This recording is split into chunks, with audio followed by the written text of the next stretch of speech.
Joining us now to talk about it, former senior advisor to DHS, Bernie Flowers, and former acting ICE director, John Torres. A pleasure to have you both. John, I'm going to start with you. This new reporting out that potentially policy or procedures, they weren't followed. There's been kind of a, I don't want to say a flip-flop, like clarifications You got it. from Stephen Miller there. Your thoughts on that?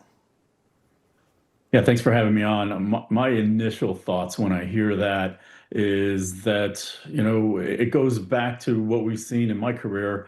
The first reports are never entirely accurate, and you have to be really careful about what you put out publicly. We've all been in a position where we've briefed our bosses, and it turned out to be not entirely correct, and that it's an evolving situation when things happen on the ground. And so what you're seeing now is, hey, wait a minute. Maybe the initial reports weren't entirely accurate, but they've already been out there in the public stating what they were told from agents on the ground.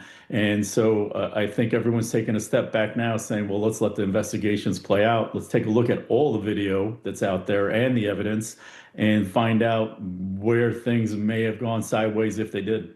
Certainly makes a lot of sense to actually look and see what happened before jumping to conclusions, which we, of course, saw with that first shooting.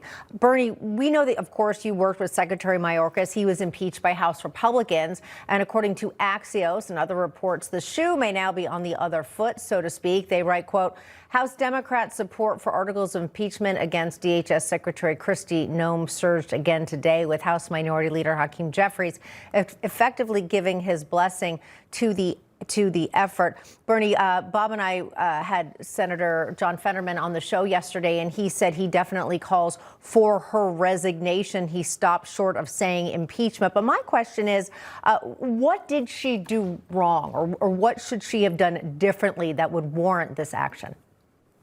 Bob and Katrina, always thanks for having me. I enjoy these sessions. What did she do? When you've got a huge operation like this, things are going to happen. You've got to maintain message discipline among your senior leaders. And to tell you the truth, she kind of threw some of her colleagues under the bus. She kind of panicked a little bit, and maybe she hasn't had, the training that she needs or whatever. I can understand because, again, that's a huge operation, and she kind of panicked a little bit. But let's not start firing people just yet. This is a huge job. Let's find out what the investigation has to say and go after that. And also, the Democrats are always going to be looking for cracks in our armor. So let's just slow this thing down a little bit and do what needs to be done. John, can you sympathize with people that lay some of the blame on Tim Walz, Mayor Frey, who is still saying he's not going to cooperate with federal law enforcement, to continue to not to do that and create and help, facilitate this situation that we had in Minneapolis with people ramming ICE agents, surrounding them, going after them physically? I mean, it just wasn't a good situation at all. Entirely not a good situation. And quite frankly, even after the reset, by getting Tom Homan on the ground, who's obviously there to listen, he's tough, but he's fair. He understands the work of ICE agents. He's led many of them throughout the years in multiple offices and led the entire agency under the first Trump administration.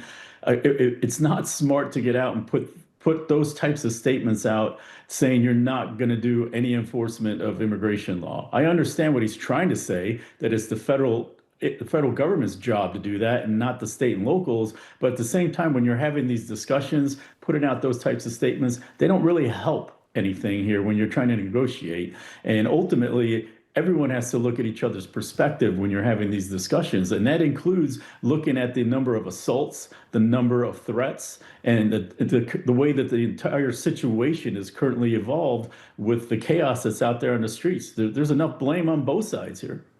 All right, gentlemen, we're going to have to leave it there. And of course, we'll be watching what happens. Hopefully, the rhetoric gets toned down. Bernie, John, appreciate it. Thanks for having us. Coming up, President Trump.